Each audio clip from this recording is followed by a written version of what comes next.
The history of Marmaris, which dates from mythological times to today, dates back to 3500 before Christ.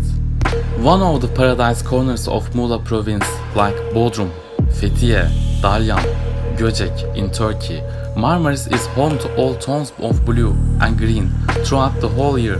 Since Marmaris has entered into sovereignty of many civilizations throughout history, it has strands of civilization of Cairo, Egypt, Aegean, Ion, Dor, Persian, Macedonian, Syria, Roman, Byzance, Seljuk, and Ottoman. Since Marmaris is home to enormous natural beauty outside its historical place, it is in a great struggle with Bodrum and Fethiye, which are the other important holiday cities of Muğla province in summer tourism. Due to its long coastline, proximity to ancient cities, natural beauties, and the abundance of coals in the region, it has become a modern tourist destination.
Don't forget to visit Marmaris and subscribe my channel.